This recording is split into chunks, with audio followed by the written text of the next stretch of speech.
Así, y con Genaro Villamil, a quien hemos invitado para platicar del momento que vive México, para platicar de lo que pasó ayer, de la ceremonia en el Tribunal Electoral, del mensaje de López Obrador, de halcones, de palomas, de un poder ejecutivo que no sea el poder de todos los poderes y de los demás elementos que dejó a la mesa López Obrador en este su primer mensaje como presidente electo de México. Genaro Villamil, gracias por estar aquí esta Al mañana. contrario, Carmen, buenos días. Buenos ¿Cómo días, estamos? Alberto Asís, ¿cómo estás? Buenos Muy días. bien, Carmen, buen día. A los dos, gracias. ¿Quieren que le demos un poco de memoria a lo que pasó ayer? Una selección de fragmentos de lo que fue el discurso, el primer discurso de López Obrador. Lancemos estos fragmentos y regresamos con su opinión.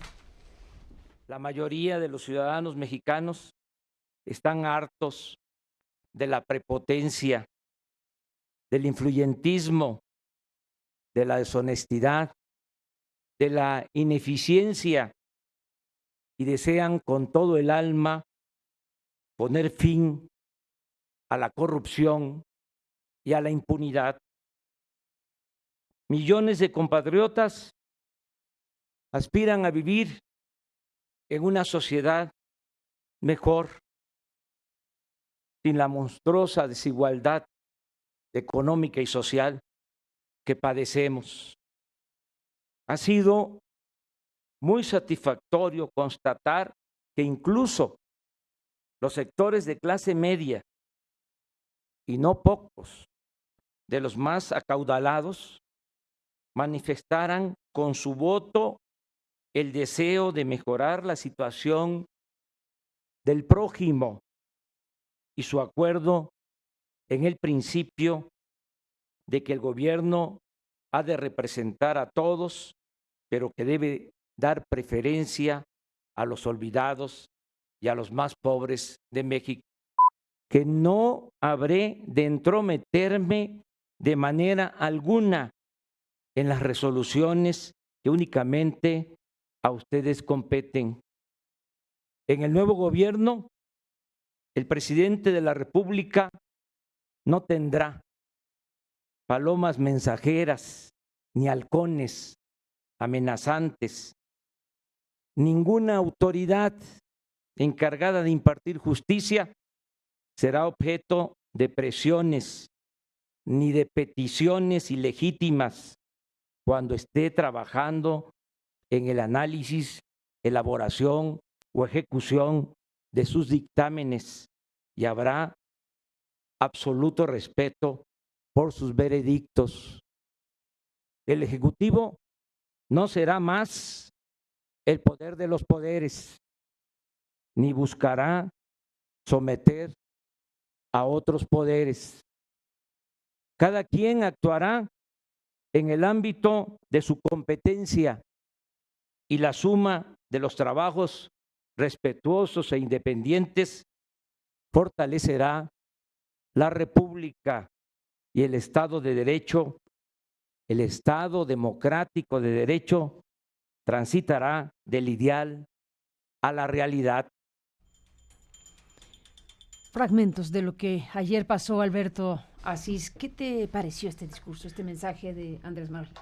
Bueno, Carmen, yo destacaría dos elementos porque me llama la atención que toda la prensa prácticamente se fue por esta frase de ya no será el poder de los poderes, el ejecutivo, y es el titular prácticamente de las 8 columnas. Pues es que sí, porque ese sería el eje de un cambio de régimen. Ese sería el eje, y toda la otra parte, diríamos, el mandato de las urnas, eso como que a lo mejor ya se ha dicho mucho, pero ahora ya como presidente electo, cómo interpreta él y cómo lee los números de los votos y qué le dicen a él los números de los votos de este consenso multiclasista que se me hizo interesante, ¿no? O sea, que no nomás votaron estos de clase media y los pobres y los sectores populares, sino también sectores de otras clases, que es para la violencia, para instaurar un Estado de Derecho, para ir contra la inseguridad, en contra del fraude, para instalar la justicia, etcétera. Esto es como una primera parte. Y la otra, refiriéndose, ahí estaban precisamente los ministros de la Suprema Corte, representantes de organismos autónomos, constitucionales, y dejarles muy claro que el nuevo presidente pues no se va a meter, en efecto, eso lo anunció, ¿no? Mandando mensajitos o mensajes o halcones, ¿no? Palomas. Esta metáfora. Y esto sí se me hace fundamental porque, en efecto, uno de los asuntos que le dio al traste a la transición fue la captura de los organismos autónomos y el inmiscuirse, digamos, con los otros poderes, es decir, presionarlos. Por supuesto que hay que decir que en los últimos años hay una mayor división de poderes, eso sin duda. Y ahora él remarca esta situación como el que su mayoría no va a arrasar, digamos, esta división de poderes, lo cual se me hizo como el mensaje principal que destacan ahora los medios. Creo que esos son los dos elementos que de alguna forma pueden acompañar, digamos, el inicio de un nuevo régimen. Lo que pasa es que ya tenemos un mes intenso con una serie de anuncios, de proyectos, de nombramientos. Entonces, esto, si hubiera habido un mes de silencio y luego hubiera venido esto, hubiera tenido otra carga, pero es una más, digamos, en el conjunto de lo que se ha venido anunciando como las novedades del nuevo régimen. Genaro Villamil, ¿cómo lo viste tú? Creo que es interesante en 3 ejes, Carmen, porque también, aparte de lo que dijo el propio Andrés Manuel López Obrador, los discursos de los magistrados, que era el evento clave, es decir, la calificación y la validez de las elecciones del 2018, giraron en torno al compromiso del Tribunal Electoral de tutelar una democracia y tutelar los derechos de las minorías, que hay muchas cosas interesantes de este tribunal que pues no se conocen a detalle o a profundidad, precisamente pues porque estábamos muy concentrados en el tema de la calificación de la elección presidencial, el asunto del fideicomiso de Morena o el asunto de Puebla, ¿no? Que son, digamos, los temas candentes, ¿no? Que tiene en sus manos el tribunal. Pero todo este repaso que ellos hicieron del nuevo tipo de democracia, por ejemplo, que protege a las personas trans, en donde dice el tribunal, nosotros vamos a confiar en este tipo de personas o candidatos o candidatas, del caso de las candidaturas indígenas, el caso de toda la legislación garantista a favor de la libertad de expresión frente al tema de la libertad de prensa y las elecciones. Todo ese paquete creo que también es importante recuperarlo de la sesión de ayer. En el segundo punto, aparte de este compromiso de Andrés Manuel López Obrador de mantener una división de poderes claramente y de no enviar palomas mensajeras o halcones amenazantes en sus dichos, es otro mensaje hacia el Poder Judicial. Sobre todo al Poder Judicial, que tanto... Casi un mensaje de atrévanse a ser independientes, ¿no? Exacto. No, incluso les dice... Hay una frase que... Les dice, la gente quiere no una simulación de la justicia. Llegando de Juárez, Andrés Manuel López Obrador, o sea, el día anterior estuvo en Juárez, el mensaje también tiene una fuerte carga en donde los está comprometiendo no solamente a los jueces electorales, comprometiendo a todo el Poder Judicial, ¿no? Y creo que en ese sentido también hay un exhorto, más que un deslinde, un exhorto del presidente electo al Poder Judicial, a sumarse a lo que él llama la Cuarta Transformación. Y un tercer eje que creo que también vale la pena recuperar es un poco más emocional y sentimental, el hecho de que él haya recordado en ese mismo evento, en ese mismo momento, a los que se adelantaron, como él dice, que es como un constante tributo de Andrés Manuel López Obrador a otras figuras, a otras personalidades. En ese día, por ejemplo, se cumplía un año del fallecimiento de Jaime Avilés, un periodista muy importante que además creo que hizo la mejor biografía hasta ahora de Andrés Manuel, y lo vincula con Emiliano Zapata, por ejemplo, ¿no? Lo menciona al mismo tiempo. Menciona a Zapata y a Avilés. Entonces, hay este gesto de decir, no solo somos nosotros, sino que esto forma parte de una tradición de la izquierda, de una tradición de las izquierdas, de lucha que viene además desde hace muchos años. Bueno, la propuesta o el planteamiento esencial es lo que acaban de decir, cambio de régimen, ¿no? Un componente fundamental para imaginar en México un cambio de régimen. Así es. Estamos de acuerdo, es que la república funcione como república, los poderes tengan su propia autonomía, se vigilen mutuamente y cada quien haga lo que le toca en función de hacer leyes, de impartir y procurar justicia y de realizar ejecutivamente la tarea de gobierno. Bueno, ese es un eje principalísimo que enfatizó y que toda la prensa, como dice Alberto, hemos destacado ampliamente. ¿De qué más estaría hecho un cambio de régimen? Primero, para empezar a pensar qué tipo de cosas deberíamos esperar o exigir ahora que está por iniciar un nuevo gobierno. Bueno, me parece que hay una serie de requisitos que Exacto. acompañan. ¿Con qué se cambia un régimen? ¿Qué régimen tenemos? ¿Cómo se cambia un régimen? ¿Y qué queremos para México? O sea, esa es un poco la discusión, ¿no? Tradicionalmente se entiende como los mecanismos, los recursos, los actores con los cuales accedes al poder. Y entonces esto tiene que ver... mantienes, accedes y trasladas, y transfieres, y el sí, poder, el reproduces el ejercicio del poder. Y tiene que ver o retienes, fundamentalmente, o haces, hay como una parte explícita y otra parte implícita, hay una serie de recursos lícitos y una serie de recursos escondidos, hay actores legítimos y actores ilegítimos, es decir, hay todo un conjunto de estrategias, digamos, que acompañan a lo que formaría un régimen. Y en este caso, en este contexto, lo que estamos viendo es que llega una nueva, propuesta de gobierno con una mayoría de tal forma que no la habíamos visto, digamos, en tiempos democráticos. Y esta, digamos, es la gran novedad, es decir, cómo se va a comportar, cómo va a ser la relación entre el gobierno con su partido, por ejemplo, ¿no? Que, bueno, hay una serie ahí de desatinos, ¿no? Que dicen, es que es el nuevo PRI, ¿no? Por ejemplo.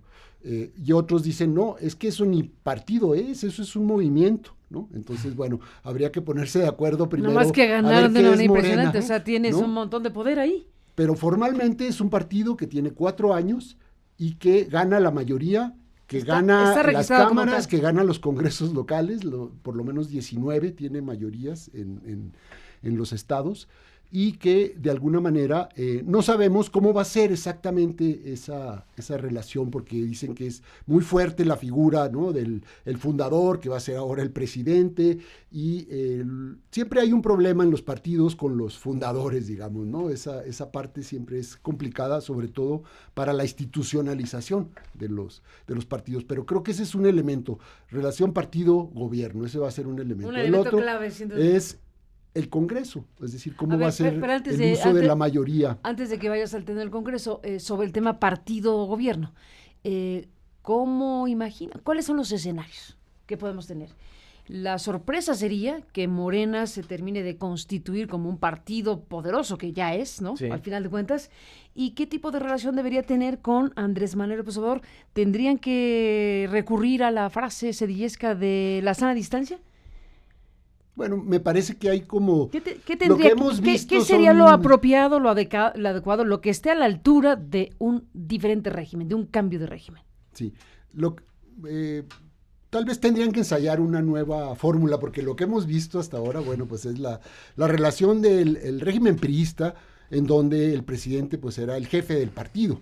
Y era el primer priista del país, dirán, etcétera. Bueno, pues es que ese presidente salió de ese partido. Entonces, ¿cómo lograr una relación apropiada para el país? Y luego llegó el PAN, ¿no? Sí. Y hubo 2 momentos. Fox, que en realidad no era un panista así, que venía de la tradición, ¿no? Del partido, Moreno, etcétera. Y como que le importaba poco, yo creo, la cuestión del partido, o sea, tenía un problema muy complicado porque no tenía mayoría, y entonces se la pasó tratando de construir ahí un consenso con el PRI, que no le pasó prácticamente ninguna de las iniciativas y de las reformas, ¿no? Uh-huh.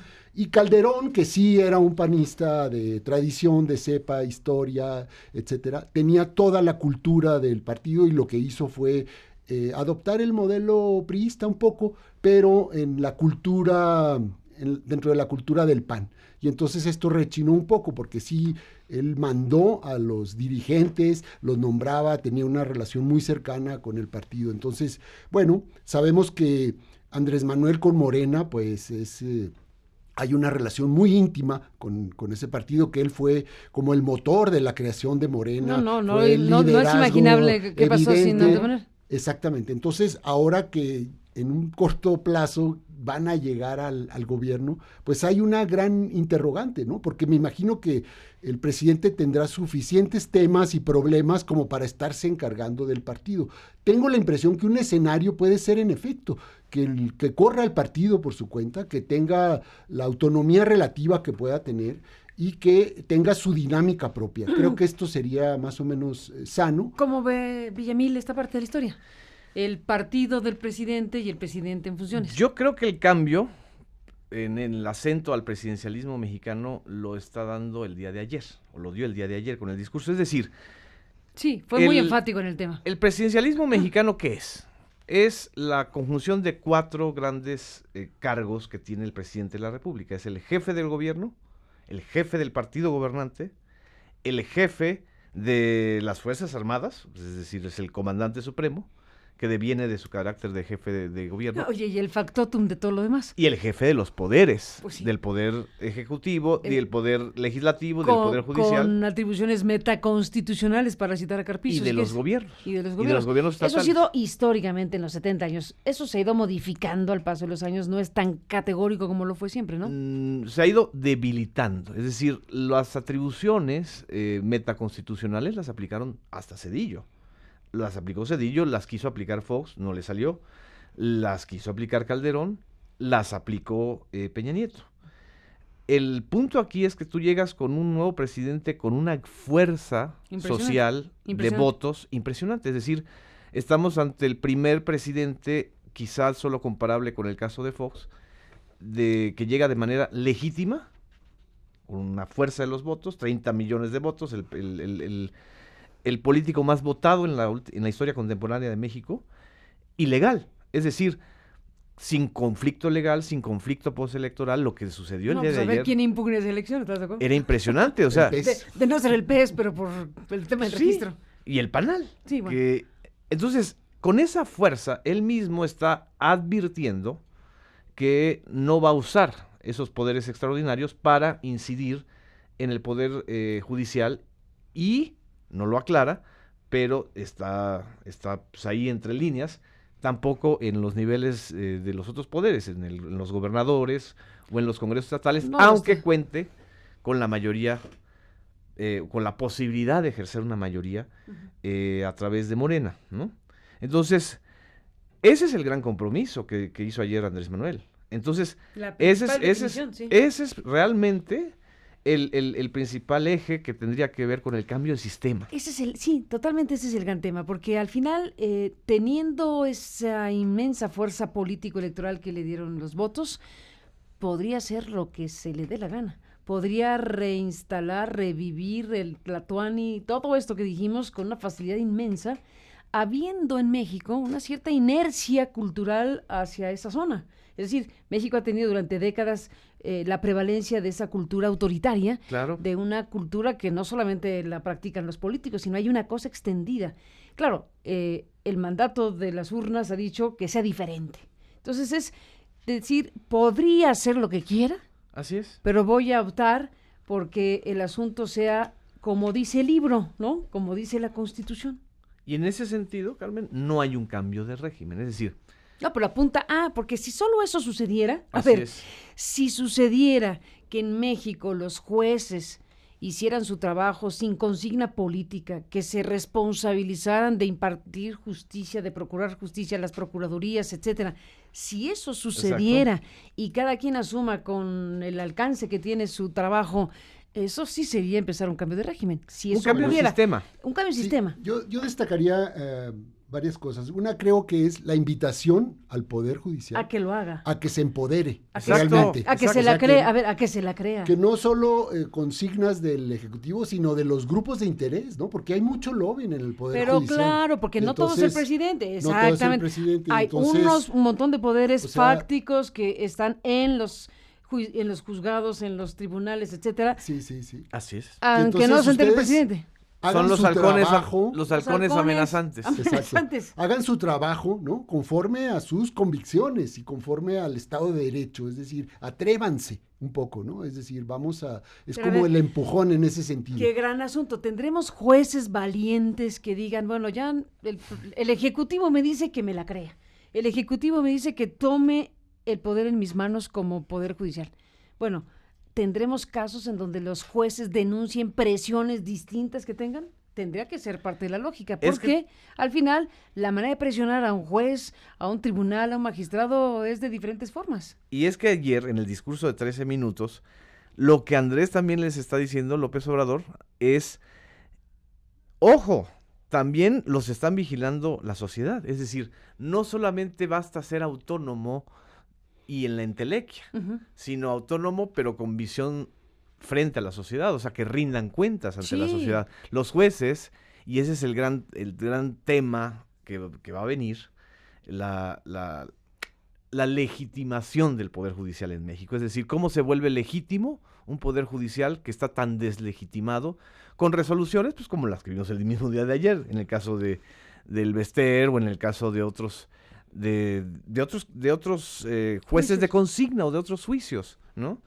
Tú misma has padecido la dificultad de Bueno, ¿qué conseguir tal? justicia. Totalmente. O sea, el asunto de que para... La corte que sugiere a tribunales o... Sí, ¿no? o sea, los jueces de consigna, es decir, la justicia para todos es quizá una de las consignas más difíciles de lograr en un país donde los privilegiados son los que consiguen justicia o presionan, en donde los poderes fácticos son los que inciden en los tribunales para sus intereses. Y en ese sentido está el otro gran eje que ha planteado López Obrador del cambio de régimen, que es separar el poder económico del poder político. Entonces, si se empoderan, como dice Alberto, los jueces, es decir, si toman el desafío, quiere decir, pues también ustedes tienen que hacerse a un lado del poder económico y dejar de estar cabildeando o dejar de sentirse intimidados, pues si viene un potentado de los medios o de las empresas a decirles... No, ¿cómo crees? ¿Verdad que eso no sucede? Y a decirles, esto es lo que yo quiero, ¿no? Y a cambio, pues hay toda una serie de favores, ¿no? Ese sería quizá uno de los cambios más importantes. Ya no digamos a nivel de los estados. ¿Y depende de Andrés Manuel que eso ocurra? ¿Qué tanto depende de Andrés Manuel que los demás poderes asuman su condición? Bueno, me parece que hay aquí una cuestión de... Hay una inercia impresionante del poder, es decir, cuando gana Andrés Manuel, la siguiente semana vimos realmente el acomodo de las inercias, ¿no? Sus enemigos la cargada declarados, en todo lo que va. ¿no? Haciendo los spots casi... Una de las instituciones más bonitas de México, que es la cargada. La cargada Oye, se comportó de una manera... Ni cuando la abuela Rodríguez Alcaine fue a tocar la puerta a Vicente Fox en el más claro... y la más clara estampa de la cargada, ¿no? Exactamente. Pero igual, bueno, aquí igual. Es una y yo creo que inercia. esa inercia va a estar chocando permanentemente con una presidencia que va a estar cambiando las reglas del juego. Es decir, esa imagen de López Obrador subiéndose como Juan de las Pitas al avión, como cualquier ciudadano normal, etcétera, cargando su maleta. Él como que es muy sensible a toda la parte simbólica, digamos, de los elementos del poder. Y eso creo que va a estar interpelando permanentemente a estos actores. Es decir, yo creo que en el Poder Judicial hay de todo. O sea, hay desde jueces independientes que tratan de hacer su trabajo. O sea, si uno ve realmente la dificultad que tiene para... nombrar a un juez, o sea, los exámenes tan duros que tienen que pasar, etcétera, uno diría, deberíamos tener uno de los mejores poderes judiciales del mundo, ¿no? Y sin embargo, ¿no? Tenemos uno de los índices de impunidad más altos, o sea que aquí hay una cosa que no cuadra exactamente. Y entonces, me parece que no todo va a depender del Ejecutivo, pero sí creo que puede haber un empujón importante que vamos a ver si se cumple, ¿no? Para ver el respeto a la autonomía de los poderes y de los órganos autónomos, que creo que ese sería un gran empujón para revitalizar esta democracia que ha sido tan vulnerada y tan golpeada, ¿no? Pues un tema que en estas horas y en este momento se está discutiendo es los instrumentos para, ¿no? También el diseño institucional para. Estamos viendo esta discusión acerca de una fiscalía que sirva y una fiscalía que tenga un grado de autonomía importante. Lo comentábamos antes de entrar en la transmisión formalmente. Aquí hay un asunto que tendrá que resolverse muy bien. La Fiscalía General de la República tiene que ser una fiscalía que se nombre de tal manera que esté alejada de del propio circuito del presidente, o el presidente requiere a alguien que sea de su total confianza en esa parte y dejar a la Fiscalía Anticorrupción, es así 1000% independiente, porque es la que eventualmente podría investigar a su propio gobierno. Ahí hay un tema que tiene que resolverse ya. Hoy Peña se reúne con Andrés Manuel o viceversa en Palacio Nacional. Ahora están los de Fiscalía que sirva con el equipo de Andrés Manuel. Bueno, no me imagino otro tema de aquí a diciembre, tal como lo ha adelantado, que no tenga que ver con la Fiscalía General, con la Fiscalía Anticorrupción, con el sistema, con la Secretaría Pública, hasta con la Corte, porque habrá un nombramiento, cambiará ministro, ¿no? Uno, y entonces aquí es quién lo propone, si el que se va o el que viene, ¿no? Todo eso está ahorita en definición y casi puedo apostar que tiene que ser la materia prima de la reunión de hoy en Palacio Nacional. ¿O qué piensas? Sí, me acuerdo cuando analizábamos, por ejemplo, los primeros organismos como el IFE, ¿no? Decíamos, ¿qué es lo más importante? Y entonces vimos que había como 3 elementos que estaban íntimamente relacionados, porque hacíamos el cambio o la relación que había entre la elección, la sucesión en 2000 y la de 2006. Fueron exactamente las mismas reglas del juego, o sea, no cambió prácticamente la ley, y tuvimos 2 resultados radicalmente diferentes, ¿no? O sea, un resultado que fue la sucesión de Fox, que no hubo ningún conflicto, y la otra que tuvo todos los conflictos del mundo. Entonces, creo que hay 3 elementos importantes. El primero es las reglas del juego, que es lo que están haciendo ahorita en esta reunión, es decir, ¿cuál es el diseño de estas procuradurías para que realmente funcionen? Porque puede llegar ahí el mejor procurador o la mejor procuradora del mundo, con ese diseño institucional, a lo mejor no va a hacer gran diferencia a lo que está pasando. Es decir, ¿cómo va a poder ser una procuraduría eficiente, eficaz, que imparta justicia, etcétera? Bueno, el diseño es fundamental, las reglas del juego. El segundo elemento son los desempeños, y creo que todas las organizaciones se han fijado aquí en el nombramiento, ¿no?, de una fiscalía que sirva. Pero no solo es el nombramiento y la persona o las personas que ocupan los cargos, ¿no?, porque los desempeños sí pueden ser muy importantes, ¿no? Lo vimos en el IFE del 2000 y el IFE del 2006, eran diferentes consejeros y consejeras, y fueron 2 desempeños muy distintos. Entonces, sí importan las personas. Y en tercer lugar, pues son como las redes de vigilancia, de acompañamiento social, que están ahí presentes y que están de alguna manera siguiendo, vigilando que la institución funcione de una mejor forma. Y creo que esto es lo que viene ahora: el diseño, el nombramiento y la atención, la vigilancia ciudadana. Yo lo pondría en esos 3 términos.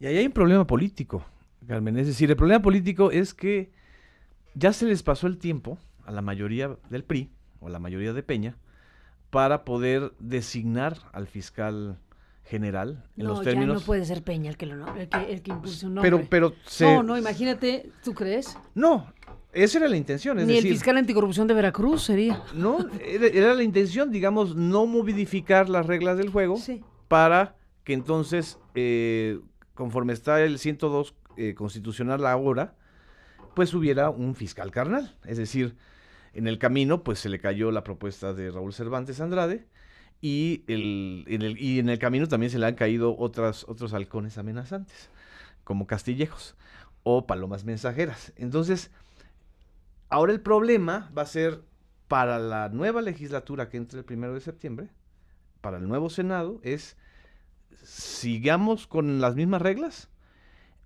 y además ahora sí tiene los instrumentos políticos López Obrador para nombrar a quien quiera, en el sentido de que tiene la mayoría en el Senado, pero eso va a ser de de un terrible mensaje para la sociedad, es decir, imponer lo que quiso hacer Peña, hacerlo él, pero de una manera poco legítima.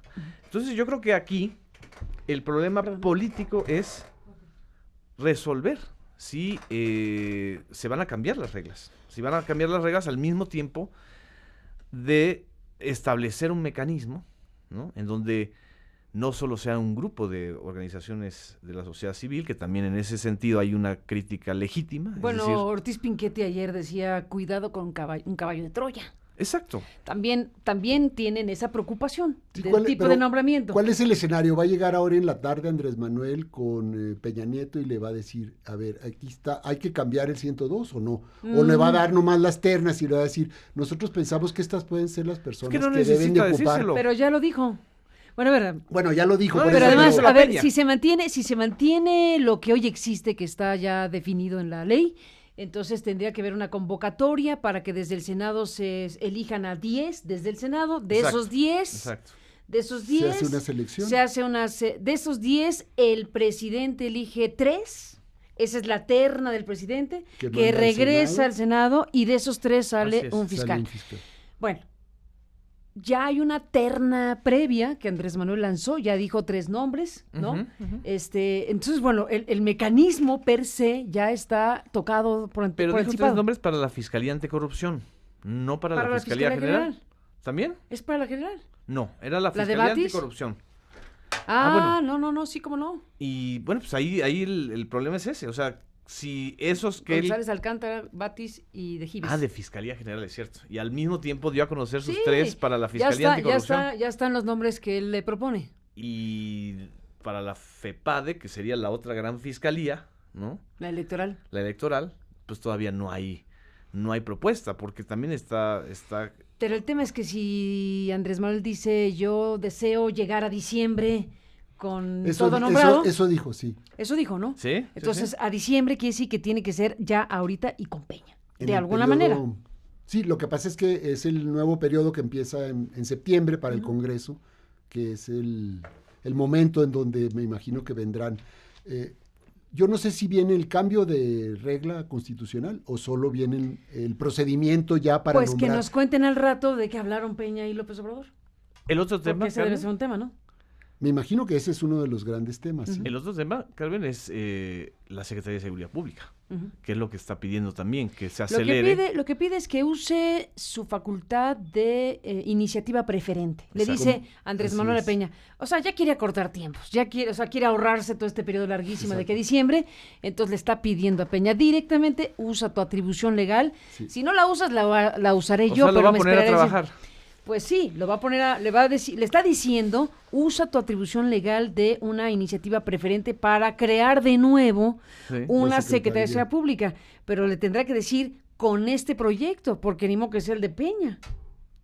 ¿O sí? ¿Cómo debería ser las secretarías de Seguridad Pública?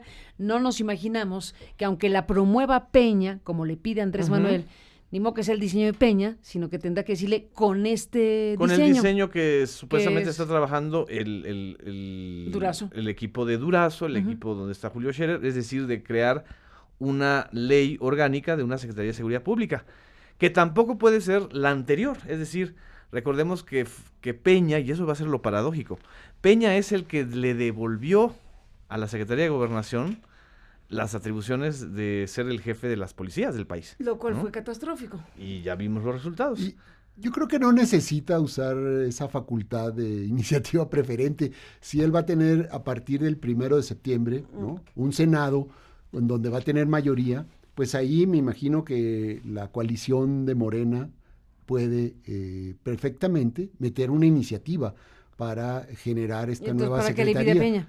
Es lo Para que, que es lo sea- que no, es para lo que no sé adelantar si fue como un tiempos. gesto ¿De para cortesía? no No. perder tiempo en agosto. Para no perder tiempo, para que entonces llegues el 1 de diciembre y ya tengas los elementos Ahora, que quieres. por morbo va a ser fantástico ver en el próximo Senado a Osorio Chong, jefe de la bancada de los 13 priistas, la bancada del selfie, que proponga votando a favor de a Morena. favor de una iniciativa para crear la Secretaría de Seguridad Pública que él tuvo en sus manos durante el Sí. gobierno de Peña y no hizo pues más que un fracaso.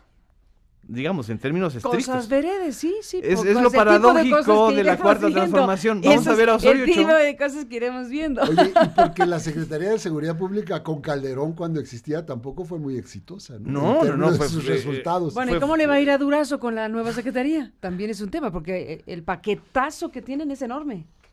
Es enorme, es tremenda la herencia. La herencia de los 2 años más violentos en la historia del país, la herencia de una cantidad enorme de policías que han sido asesinados, sobre todo en este año, según Telect, la consultoría, y además la corrupción brutal de los cuerpos, ¿no? Gran tema la corrupción, Alberto, Genaro. Sí, nomás yo terminaría con un asunto, es decir, ¿qué es lo que me imagino el escenario que le conviene a López Obrador? A partir del 1 de diciembre, digamos, todos los asesinatos, los muertos, la violencia, va a ser en su cuenta, digamos, ¿no? Sí. Entonces, pensando en estas procuradurías, ¿qué es lo que le conviene a él? ¿Tener ahí a una persona de su confianza o tener realmente el diseño de una institución que funcione y a una persona que la encabece y que haga bien su trabajo? ¿Cuáles son los cosas? dos escenarios? No son incompatibles, o sea, un diseño que funcione, claro, y un personaje que sea de confianza el presidente siendo fiscal general. Bueno, de confianza en términos de que sea una persona que tenga todas las credenciales, pero no que sea una persona a la que le van a estar tirando línea y este tema no lo toques o este tema protege esto o encubre esto, es decir, cómo funciona actualmente. Es decir, ¿cuál es el escenario, el mejor escenario? Comentábamos, por ejemplo, en Estados Unidos, ¿no? En Estados Unidos el procurador es propuesto por el presidente, Sí. es una sola persona, ¿no? Propone al Senado a un personaje que tiene que ser impecable, se supone, o bueno, algo parecido, Sí. para que pase el filtro del Senado. Y entonces es una persona propuesta por el presidente, una sola, y le revisan hasta las muelas, ¿no? Y si lo aprueban, pues se convierte en el fiscal de la nación. Eso es lo que tendría que pasar en México. Ponle que con la terna... Sí, y yo creo que aquí lo que tenemos que aspirar es a que suban los niveles de exigencia, digamos. O sea, que la prensa sea más vigilante, más exigente, que la sociedad organizada sea más presente, que realmente los resultados sean efectivos, porque... Que no sea un empleado del presidente. que no sea o sea, un... lo que pasa es que Session es un personaje, ¿va? Y Trump es otro. Pero digamos, hablando del diseño gringo... Que no sea un funcionario que pase lo que pase ahí va a seguir porque lo protege el presidente, no. O sea, va a ser un procurador o un fiscal que se va a enfrentar a su trabajo y si no va a hacer bien su trabajo, pues se va a tener que ir. O al ¿no? revés, por más que lo haya también. nombrado como lo haya nombrado. Que no sea un funcionario endeble al que el presidente pueda mover en el momento en que él quiera, como lo pasó con Raúl Cervantes cuando se metió al tema de Odebrecht. Que ese es el otro gran punto que a mí me encantaría saber qué van a hablar Andrés Manuel y Peña Nieto sobre el tema de Odebrecht. Porque si mal no recuerdo, en uno de los debates, el segundo o el tercer debate presidencial, Andrés Manuel dijo explícitamente, vamos a investigar el caso de Odebrecht, que llega a Peña Nieto. No dijo llega a Lozoya, dijo llega a Peña Nieto. Sí, y en ese sentido yo creo que las expectativas, ¿no? Que son tan altas, van a tener que fincarse como en casos muy emblemáticos. Es decir, yo creo que así como el caso de Ayotzinapa y los 43, claro. El caso de Odebrecht, etcétera, sobre eso va a haber una nueva resolución, tratamientos, resultados diferentes, y creo que sobre eso van a ir tejiendo sobre los casos ya, el cumplimiento de las casos promesas. Ya en carpetas de investigación, sobre casos que la PGR tiene ya en su... Y casos que son muy importantes, ¿no? O sea, lo de Odebrecht pues fue un tapadero, ¿no? Que es un escándalo internacional porque en todos los países de América Latina tiraron presidentes, funcionarios, empresarios en la cárcel, etcétera, y aquí no pasó nada. O sea, eso creo que es el punto fundamental de un nuevo régimen, me parece que por ahí, es decir, terminar esa impunidad. Exacto. Y lo mismo con Ayotzinapa, con los expedientes los más expedientes avanzados ocultos. Y ocultos políticamente, porque en el caso de Odebrecht, la Secretaría de la Función Pública, la FEPADE con Santiago Nieto y la Procuraduría General de la República con Raúl Cervantes avanzaron, es decir, pues tienen información y de traslado de cuentas, etcétera, de las transferencias que se hicieron. a lo mejor no hay la suficiente información sólida para llegar a la No, ni ninguna cabeza. voluntad política de llevar a cabo. No, total. Pero evidentemente se avanzó en ese caso. Claro. Y no sobre hay eso ningún... habrá que seguir. No hay la ningún pista de funcionario. esos Aquí el expedientes. asunto, el mensaje que mandan, y me remito otra vez a Ortiz Pinquete ayer o a lo que han dicho cercanos a Andrés Manuel, incluso usó la palabra, la expresión tabla rasa, o sea, vamos a borrón y cuenta nueva, respecto a la presidencia. Sí. Que la presidencia no se va a convertir en ese ente que esté persiguiendo emblemáticamente a los personajes que todos conocemos. Que si emulan a Salinas con la quina, que si el Bester con Peña, etcétera. Bueno, ese mensaje lo han mandado 20 veces. Pero también están dejando la idea, que eso es fundamental, de que si hay denuncias ya presentadas u otros actores que no sea el presidente presentan denuncias de 1 o 1000 casos, pues le tocaría precisamente a la Procuraduría o a las Procuradurías y al Poder Judicial procesar en esa lógica. Aquí el tema es que pretende López Obrador, y así lo manifiesta de una u otra manera, que no sea desde el poder enorme presidencial que se induzca una acción contra alguien en Exacto. específico, ad hominem, ¿no? Aún habiendo materia para ello, sino que está apelando a que el resto de la estructura en este régimen nuevo sea la que opere lo que tenga que operar. Alguien que denuncie, alguien que investigue, alguien que haga justicia, los que haga jueces. justicia. Sí, me parece que esto del borrón y cuenta nueva no es no es un buen mensaje en ningún sentido, sobre todo como está la situación del país. No, además Y- tenemos una montaña de asuntos. Exactamente, y yo creo que seguir con eso, es decir, porque decía José Agustín, es que no hay que perder como energía en ver hacia Bueno, el pasado. hablaba del caso de Javier Corral y decía que se equivoca. Sí. Que se equivocó porque está destinado o dedicando su tiempo principal a perseguir a Duarte. Y dice que es una equivocación. Sí, No sé. yo no lo comparto, me parece que lo que hizo Javier Corral fue muy, muy importante. Y está en proceso. Y está en proceso, y bueno, ahí hay una gran cantidad de recursos, energía, etcétera, como para romper los pactos de Y ya de que van a hacer impunidad. consultas, Así ya que van a es. hacer consultas, que es otra herramienta que va a estar muy de moda, deberían consultar sobre eso. ¿Qué quiere la gente? Para efectos prácticos, si estamos interpretando, porque no es otra cosa más que una interpretación libre, de qué hay detrás del mandato de las urnas, qué quiere la sociedad mexicana. Bueno, ni modo que todos piensen igual, ni modo que todos los que fuimos a votar pensamos idéntico, no. Pero hay cosas muy categóricas, y una cosa categórica es que la gente dijo, ya basta de corrupción. De corrupción Así de es. la que viene, o de corrupción de la que ya fue, o de las dos. Ese es un poco el asunto. Ese es el gran consenso. Es decir, Pero ¿qué querrá la sociedad mexicana? ¿Que se investigue, que se profundice, o que empecemos una ruta distinta y que aquello se vaya procesando como se pueda, o que nos olvidemos de esas esa historias? es buena pregunta, porque ¿cómo aterrizas el no más corrupción? ¿Cómo aterrizas, por ejemplo, en el caso de Chihuahua?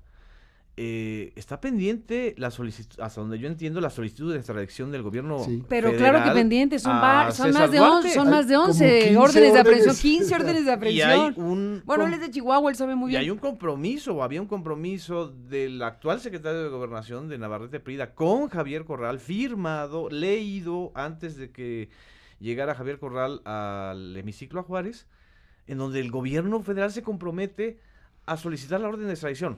Si no lo hace Peña, ¿lo va a hacer el gobierno de Andrés Manuel López Obrador? Esa es la pregunta. Y yo creo que sí lo debe hacer. Es Le decir, tocaría, no tendría si por qué hay- no, porque además está en curso. si hay una investigación avanzada y además es el único Pero de fíjate- los 3 cochinitos que no han pedido orden de extradición, porque está ya Borge y Javier Duarte.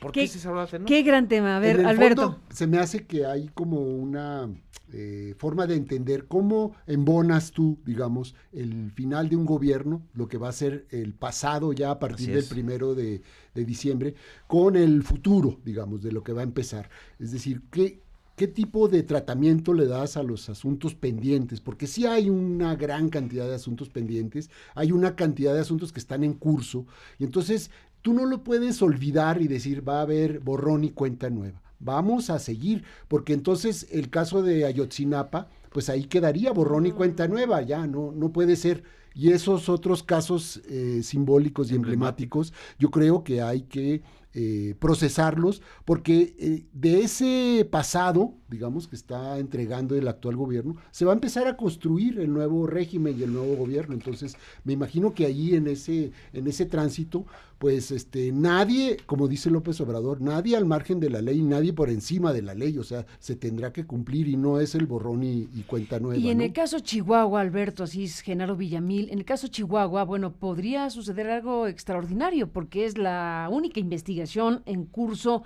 abierta desde un estado de la República, hasta donde tengo entendido, Así es. a pesar de que hay evidencia de que lo que se está investigando ocurrió en varios estados de la República. Pero ¿de qué estamos hablando aquí? De una serie de testimonios, de informaciones. Tienen como reo a Alejandro Gutiérrez, que es una pieza clave en esta historia. Está detenido y está en prisión preventiva, en esta prisión en esta prisión local, ¿no? En esta modalidad en la cárcel para seguir su proceso. Bueno, el caso aquí es que tienes una investigación en curso que bajita la mano en cualquier momento puede conectar más allá de Chihuahua con otros estados. Hay evidencias, hay testimonios, hay elementos, hay más de 34 carpetas de investigación abiertas, y ese entramado es el entramado que podría llevar a los más altos niveles de poder en México. El más alto nivel, me refiero a la presidencia para abajo. ¿De qué estamos hablando? De elementos que están ahí bajo investigación que hablan de transferencia de recursos desde la Secretaría de Hacienda Federal, en ese caso a cargo de Luis Videgaray, transferencia de recursos a Chihuahua, de la Federación a Chihuahua, que después se convirtieron, vía empresas fantasma, vía una serie de triangulaciones, en financiamientos hacia campañas políticas del PRI. En esencia, ese es el eje de una investigación por donde cruzan un montón de cosas y personajes, desde luego del ámbito local, pero desde luego del ámbito federal.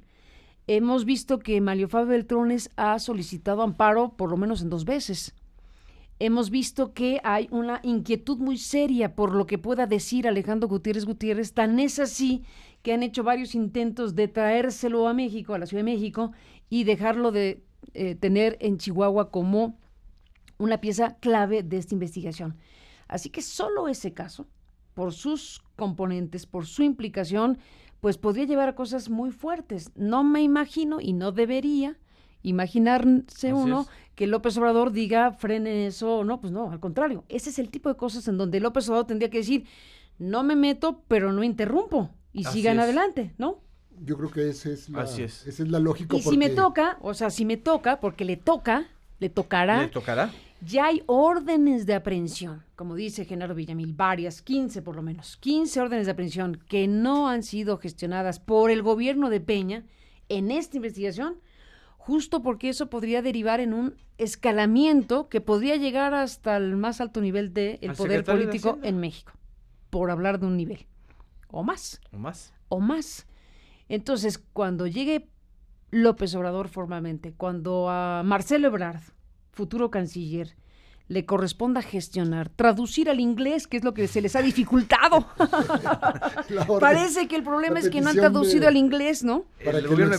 Sí, parte del asunto es que pues, no hemos terminado la traducción de las órdenes, ¿no? Es que no saben que hay infraestructura. Bueno, el tema nos dio risa por lo del inglés porque es parte del asunto. El tema es que, pues es un punto de quiebre importantísimo. Y el caso Chihuahua puede ser un punto de arranque para algo mucho mayor. Si la investigación sigue su curso, acorde a lo que hasta este momento el fiscal del Estado ha narrado e informado públicamente, Alberto. Porque tiene una forma de operar, digamos, de este gobierno que se va, en donde pues era la transferencia de recursos públicos para usos político-partidistas, digamos, nada más. Pero nadie lo está investigando más que ahí. Y ahí se está investigando precisamente. Oye, pues, además, se encontraron los registros de Duarte en una casa, que lo contó Corral en este programa. Sí. O sea, al llegar a un lugar donde había un sótano, etcétera, encontraron unos documentos donde Duarte llevaba el registro de qué pasaba con el dinero. Sí, y yo creo que o sea, que lo que tienen es una bomba. Ahora que se encontraron Andrés Manuel y Javier Corral ahí en Ciudad Juárez, y que lo llevó a ver este hospital que era galerón, la fachada nada más, y que ya estaba inaugurado, pero era una obra negra y un galerón. ¿de qué más hablaron? Es decir, a lo mejor probablemente Javier le tocó el tema de Duarte y le dijo, señor próximo presidente de la República, está esto pendiente. Tiene que la nueva Secretaría de Relaciones Exteriores hacer, ¿no? Terminar el trámite, pedir la extradición, hacer todo el procedimiento. Me imagino que hablaron de eso y tendrá que tener una continuidad. Y ese caso probablemente pues va a vincular a un conjunto de otros actores y eso, ahí estoy pensando cómo va a rebotar, por ejemplo, en el Estado de México, que si algún caso emblemático de elección de Estado hubo en el 2017, pues fue esa, ¿no? Ahora con un gobernador que ya no tiene ni los municipios, ni el Congreso, ni y va Delfina en camino. Vínculo con el poder Eso está tremendo federal, para ¿no? Del Mazo. Del Mazo, ¿qué va a hacer? ¿Qué clase de gobierno va a poder tener Alfredo Del Mazo, que llegó al poder como llegó? No quedó nada para el PRI. Sí. Lo que comenta Alberto es muy importante, porque además el mensaje político del encuentro entre Javier Corral y López Obrador es un mensaje eléctrico. Es decir, dos personajes que se habían distanciado en la campaña, que habían muchas confusiones por las declaraciones aquellas de Jacob Polemski, de que si Alejandro Gutiérrez era un preso político o no. Sí. El hecho de que dos personajes, además dos líderes políticos de esa personalidad y de esa fuerza, se encuentren en Juárez, en vísperas del diálogo por la pacificación, y con lo que hay detrás, toda la operación Zafiro, porque el caso César Duarte no es Chihuahua, exactamente, es la operación Zafiro, que llega a 9 entidades, era el nombre clave en la Secretaría de Hacienda, y que por supuesto llega al Estado de México, y que por supuesto está hablando de un modus operandi que existió o ha existido por lo menos durante este gobierno, pues para desviar recursos públicos a las campañas, y que además fue un fracaso. O sea, porque desviaron los recursos, pero las campañas no sirvieron para nada. Es decir, a lo mejor nada más se los robaron. Entonces, toda esa parte... O no tuvo efectos. Como los tenía antes. Porque que ya también no hay había... en el cambio de régimen también es un tema, ¿no? Pero bueno. Así es. Entonces, es muy simbólico. Yo creo que el hecho de... No podría ser casualidad.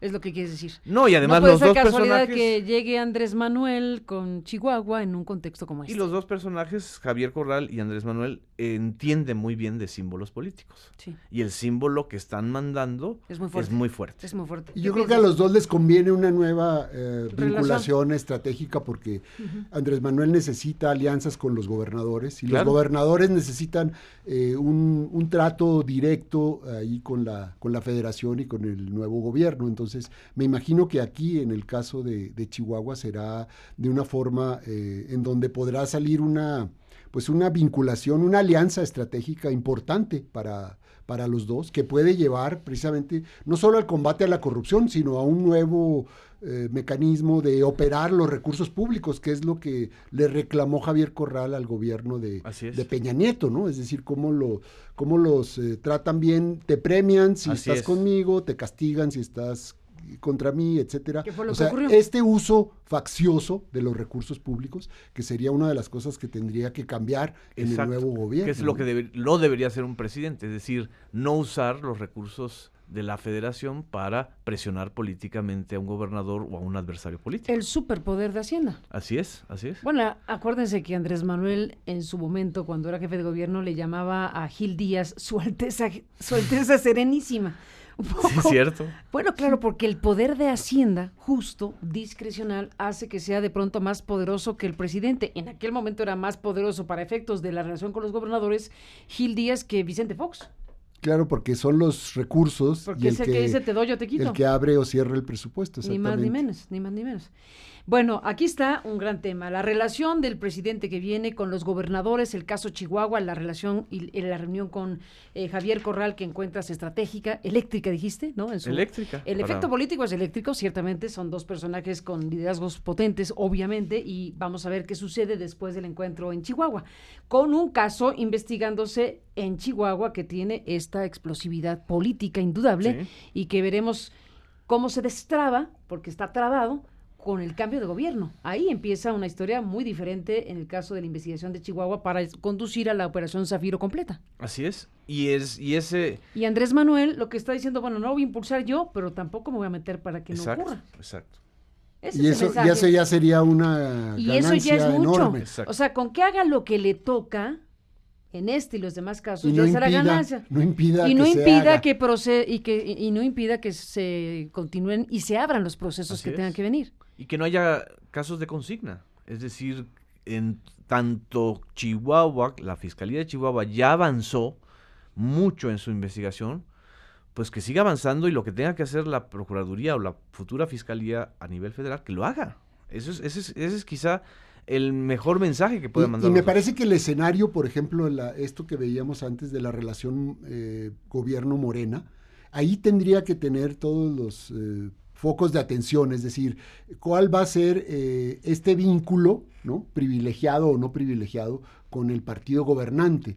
En el término de los recursos, va a haber ahí transferencias, se van a manejar. Exactamente. No debería, no para nada. debería. Al contrario, Creo les van a que por cortar eso, a todo el mundo, ¿no? Por eso no. No, si ocurre eso ya... Por eso no es factible pensar que Morena es como un nuevo PRI, ¿no? Porque, bueno, además no hay esta estructura vertical, corporativa, esta disciplina, porque además van a estar... manejo de todos los recursos, de todos los gobernadores, Bueno, a etcétera. menos que Romero de Champs se afilie a Morena, y eso ya... Entonces, a sí, ver, ¿qué va a pasar con el Bester Gordillo? Porque nos estamos brincando un factor de poder importantísimo.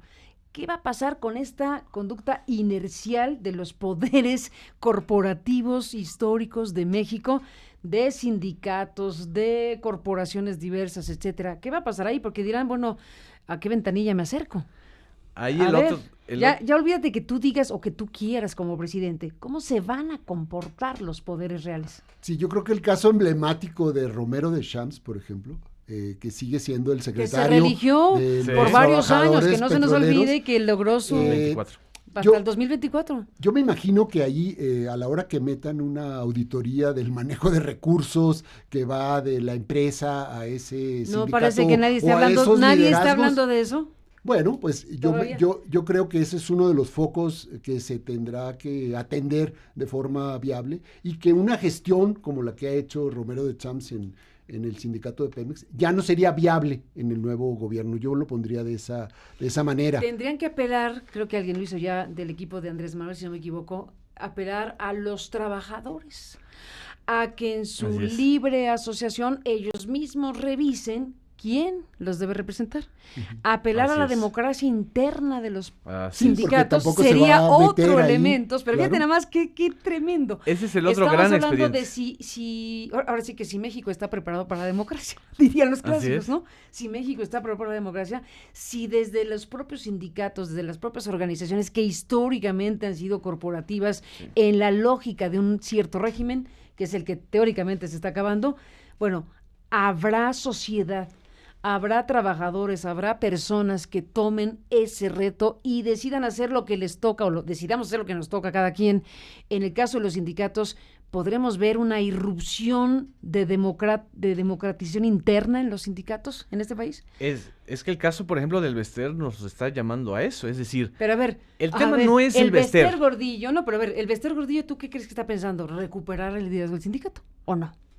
O recuperar sus privilegios. En consecuencia. Pero a ver, ¿y qué va a pasar con los maestros de carne y hueso que por las razones que sean están afiliados a ese sindicato más grande de la historia? ¿Qué van a hacer los trabajadores? Es que, Carmen, lo que piense el Bester, lo que piense Romero de Champs, no tiene que ser responsabilidad del presidente, sino de la democracia sindical. Si el problema que hemos vivido desde Salinas es que el cambio de las figuras corporativas no ha significado la democratización de los sindicatos. Se sacó a la quina para poner a Barragán y luego a Romero de Champs, y ahora resulta que Romero es muchísimo más corrupto que la quina, que el sindicato está en una situación de antidemocracia y de control mucho más fuerte, y el caso paralelo es igual, o sea, el caso del Bester. El Bester llega, supuestamente para frenar un movimiento en contra de Jongitud, que había rebasado las calles y que ya le genera un problema de ingobernabilidad. Con el paso de los años, el Bester rebasa con mucho el poder de Jongitud. Es decir, El Bester se vuelve ella misma pero un todo factor. es cupular, ¿no? Al Claro. final, todo es cupular. Todo lo que está diciendo, sí, todo sí, y cupular. Aquí el tema es, ¿qué pasa con la gente? yo ¿Qué va a res- hacer, exacto, qué yo va a hacer la resaltaría gente? dos cosas. ¿Qué vamos Una a hacer es, las personas? ¿Qué Y- pasó con el sindicato? Por eso, Encarcelan la- a Elba y no hay un proceso de legitimación de Juan Díaz de la Torre. Claro que no, como que no es lógico porque que... fue cupular también, Así todo es, fue, así quitaron es. una ficha y pusieron otra y Sí, siguió igual. Exactamente. Punto. Yo creo que no es lógico Como que, Jonquitud, salió Jonquitud y entra el que Bester. corten los Así es. privilegios en la burocracia y que siga habiendo privilegios en las cúpulas sindicales. Y creo que estos privilegios tienen que ver con esta relación especial que mantienen estos liderazgos con el poder político. Exacto. Y a la hora que corten esa relación especial, me imagino que las bases sindicales de maestros, de trabajadores petroleros, etcétera, tendrán que tener su propia representación. Es decir, en el Eso, sindicato de que lo trabajadores represente petroleros quien quiera que lo represente. Así es. hay varias facciones o liderazgos ahí alternativos, y me imagino que se empezarán a disputar estos puestos de otra manera, en otra lógica. No dependen directamente del nuevo gobierno, eso no tendría que ser responsabilidad, No, pero al pero- cortar los privilegios y esa relación especial y esas canonjías y toda esa... Y cero investigaciones de cosas evidentes, o sea, exactamente. enriquecimientos obscenos Exacto. que nadie investiga, porque ¿para qué quitamos al personaje si nos mantiene cohesionado un sindicato Exactamente. y no hay huelgas así es. y no hay manifestaciones de trabajadores? Porque hay una... Que creo que un ahí control. se equivocó Así es. en los gobiernos panistas. O sea, ellos prefirieron mantener el control y hacer esta relación especial con estos líderes corporativos Y se los para que comieron. no hubiera conflicto. Me imagino que a López Obrador no le interesa, y que si surge un conflicto entre los maestros, pues que surja el conflicto y que se resuelva como se tiene que resolver entre sus mismos mecanismos y con las bases de trabajadores. Y él no va a obstaculizar que haya ahí un conflicto, ni creo que le tenga miedo a un conflicto. Esa creo que puede ser una diferencia importante para empezar a cambiar ese mundo totalmente corrompido del corporativismo, de lo que queda del corporativismo, ¿no? Pues queda mucho, ¿eh? Muchísimo, porque además ahí también tiene que ver el factor del poder económico. Es decir, al sector empresarial Claro. también le ha convenido Claro. tener un sindicalismo desmantelado, porque entonces no hay quien les reclame sus contratos leoninos, la precarización del trabajo. O sea, Bueno, todo ahí el tiene- ahí expediente de la tiene que reforma ver con laboral. el mundo del trabajo de ficción que se creó, de todos esos contratos simulados Exacto. que me imagino que tendrán que empezar a desaparecer también, ¿no? Es decir, ¿cómo incentivas esa... ¿Cómo desmontas eso? Ese es otro Esa- tema ¿Cómo se eléctrico. desmonta? Ese es otro- Oye, ese es hablando otro de tema electricidad, fundamental. ya de petróleo ni hablamos, ¿no? Pero hablando de eléctrico, Exactamente. sí, qué cosa tremenda. Oigan, hemos aquí hecho un recorrido juntos de muchos temas, pensando pues en el significado y alcance de este momento histórico. O sea, no le vamos a regatear la palabra, como hemos dicho, es una situación muy poderosa para México y desde luego el reto es mayúsculo.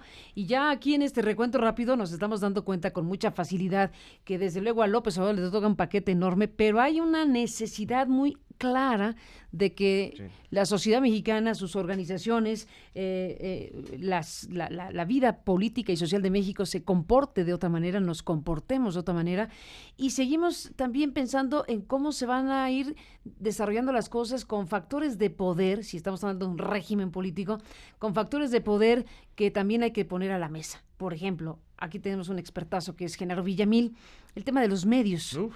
El tema, hablando de concentración de poder, ¿no? Además de frecuencias, hablando de concentración de poder y de papel fundamental en este régimen típico mexicano que estamos pensando que se va a acabar para que creemos otro.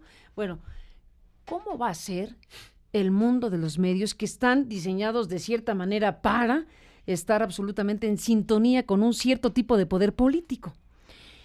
¿Cómo te lo imaginas, Genaro Villamil? Va a ser Las pues- grandes televisoras, el comportamiento, tú le llamas nado sincronizado cuando se requiere, cuando hay miles de millones de pesos que todavía están ahí potencialmente usables, porque la ley que quedó es discrecional a más no poder, en fin, todo está puesto para que pudiera reproducirse lo que históricamente ha sido la relación de los medios Sí. con el poder político en México, por lo menos de los directivos, de los corporativos, de los grandes medios de comunicación y el presidente en turno.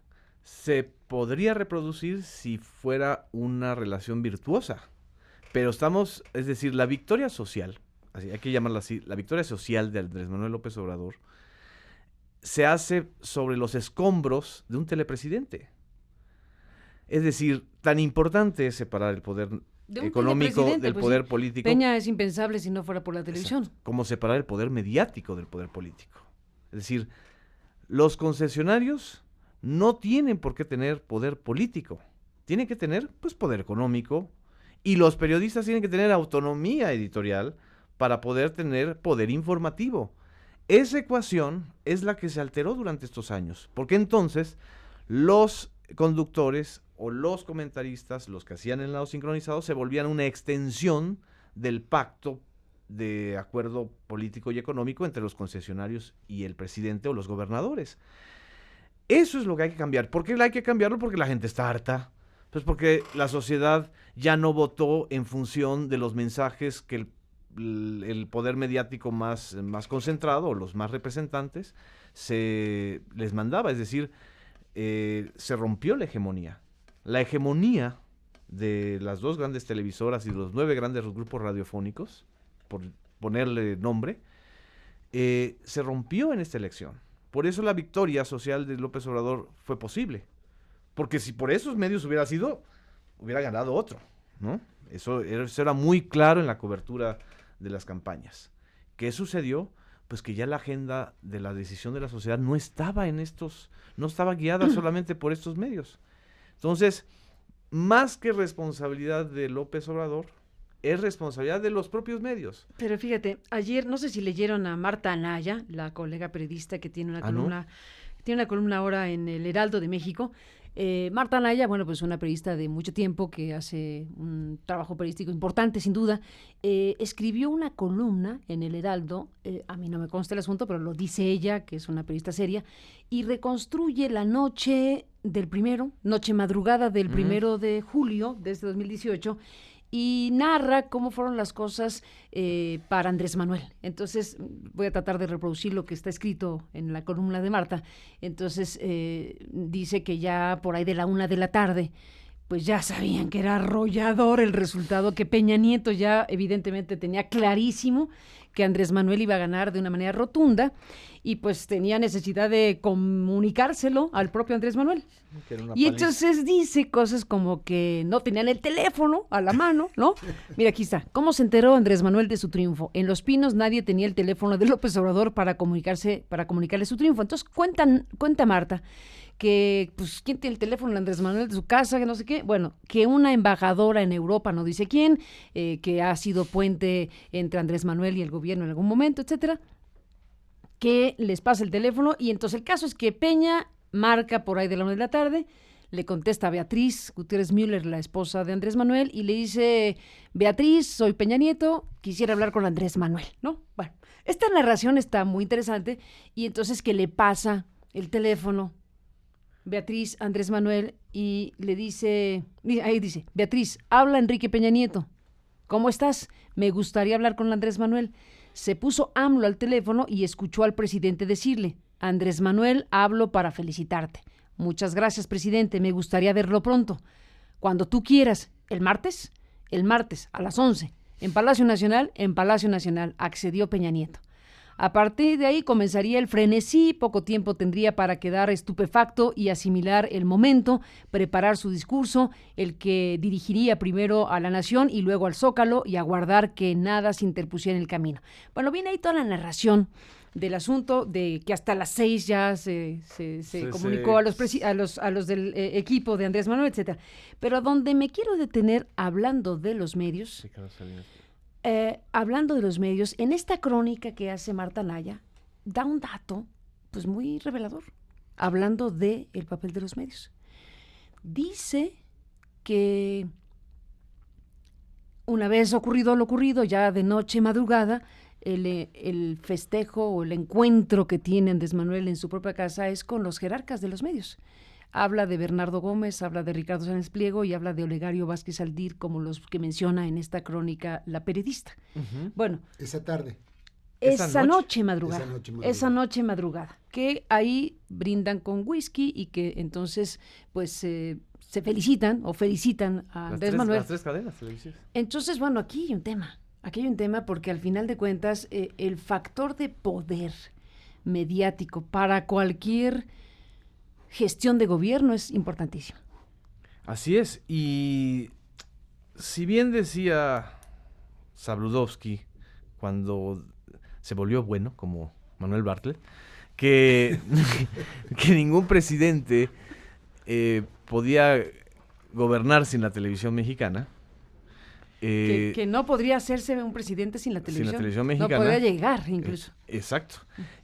El hecho real es que no se necesita que haya una confrontación, ni que haya un divorcio. Lo que se necesita es que haya una sana distancia, ¿sí? Ok, si van a brindar en casa de quien sea, pues que brinden, pero que eso no derive en una relación de contubernio o en una relación de corrupción, como fue la relación de Peña con los medios, porque el tema que a mí me toca investigar durante 9 años es no que Televisa o TV Azteca o los medios cubrieran mucho a Peña, sino que detrás de esa cobertura había un trasiego de dinero público que no estaba registrado, que no estaba fiscalizado. Y peor aún, como tú mismo lo dijiste en su momento, había ahí también una decisión de imponer una candidatura. Exacto. Una inversión política, además de dinero público. Exactamente. Y entonces, esa es la relación que ya no debe existir más. Es decir, es la relación en donde ya ahí sí viene un otro cambio eléctrico. Es decir, si quieren realmente sobrevivir como si queremos medios, cambiar de régimen, a ver qué va a pasar ahí. pues vamos a estar en el electroshock todo el tiempo, pero el punto aquí fundamental es que a los propios medios les debe corresponder, porque además, ¿de qué les sirve? Y eso es lo que ya se confirmó en este sexenio, ¿de qué les sirve tener una buena relación con el presidente y con el vocero y con los secretarios si la gente ya los está abandonando como audiencias, si ya no tienen publicidad como antes tenían, que están dependiendo nada más del dinero público? Y ya Andrés Manuel les avisó, o sea, vamos a cortar a la mitad el dinero público para los medios. Entonces... Y se quedó corto. Exacto. Porque el tema no es tanto cortar a la mitad, sino los criterios para la asignar. Definición, sí, que no sea discrecional y que no sea a partir de que brindaste en casa de alguien, ¿no? Ese es el gran quid del asunto. Pero aquí también, ¿qué van a hacer los medios? Es decir, si van a estar esperando ponerse de tapete con el presidente o con el gabinete para que eso lo salve, la ecuación está equivocada por los dos lados. Sí, Alberto Asís. Para repartirse ese 50% que queda de presupuesto. Sí, que es un lanón al final, ¿eh? Sí. Así es. Yo creo que entre todas las cosas que puede ser un sistema democrático es un sistema de opinión, y en ese sentido me parece que una parte que no se ha visto y es que no se ha analizado es esto del cuál es el nuevo régimen de los medios en el gobierno que va a empezar en diciembre. Y aquí creo que debería haber una apuesta importante a fortalecer lo que son los medios públicos con un carácter de Estado, como se ha hecho en otros países más democráticos. Y creo que va a cambiar de forma importante, porque no veo que desde el gobierno de Andrés Manuel se quiera comprar las primeras planas, ¿no?, de algún periódico, o se quiera mandar estos boletines para que salgan como noticia cuando en realidad son línea política o propaganda del gobierno. O sea, todo esto va a tener que cambiar. Y me imagino lo que ha pasado, por ejemplo, en el caso de Chihuahua, donde Corral cortó precisamente no la mitad, sino muchísimo más de la mitad del presupuesto, pues con un esquema mediático relativamente pobre, pero era premiado multimillonariamente, digamos, por el gobierno de Duarte, pues se generó una crítica muy fuerte, y creo que esto es lo que va a venir, o sea, una crítica, pero bueno, me imagino que al gobierno de López Obrador no le va a asustar que haya estos niveles de crítica importante, y también que ya cambiaron, digamos, los balances en los medios. Las redes creo que han sido un factor fundamental que va a ser cada vez más importante. La innovación mediática. Este espacio de Carmen Aristegui, no porque estemos aquí, pero sí creo que está innovando. Que es buenísimo porque están ustedes aquí, que es buenísimo porque está Villamil y Alberto Asís. Sí, inmejorable. Pero me imagino que aquí tienen un grado tal de autonomía de cuál es la política editorial, que no necesitan precisamente pues estar obedeciendo una línea editorial para una estación de radio o de televisión, ¿no? Y esto creo que tiene una presencia de tal magnitud que es una innovación y es un espacio de libertad de expresión, que me imagino que lo ideal es que esto se reproduzca y se multiplique y que haya cada vez más elementos, y creo que ya estamos llegando a eso por la tecnología, por los niveles de libertad, etcétera, que el próximo gobierno va a moverse en un escenario mediático totalmente diferente, y estas viejas prácticas que señalaba Genaro, me imagino que van a tener que modificarse. ¿Qué necesitaría pasar? Pues que el Instituto Federal de Telecomunicaciones funcionara y que recuperara su capacidad. Ahí sí, atrévanse a ser autónomos en serio, para que puedan regular, ¿no?, esta relación con los concesionarios de una forma importante, en un sistema democrático, etcétera, ¿no? Que ya no estén inhibidos por estos mismos concesionarios, ¿no?, que les levantan la mano y se asustan, etcétera. Y tiene también que ver con los desempeños, quiénes están al frente de estos organismos, ¿no?, y cómo pueden de alguna manera hacer su trabajo en serio. Y entonces no veo tampoco a la nueva Secretaría de Gobernación tratando de controlar, ¿no?, y establecer mecanismos de censura, ¿no? Pero bueno, todo esto está por contarse, ¿no? Todo esto está por contarse, y bueno, ya hemos abordado muchos ángulos de lo que tendría que ser un cambio de régimen, una nueva circunstancia histórica, etcétera. No me voy a despedir del todo, aunque ya estamos en la parte final, sin poner a la mesa un tema importantísimo también, que es este otro tipo de poderes, que son los poderes criminales. Al final estamos hablando de algo que ha trastocado la existencia del país entero en los últimos años. Tenemos como nunca índices de violencia espeluznantes, no ha habido ninguna mejora. Estamos hablando del empeoramiento de las espirales de violencia que marcan buena parte del territorio de México y todo esto. Y el poder criminal.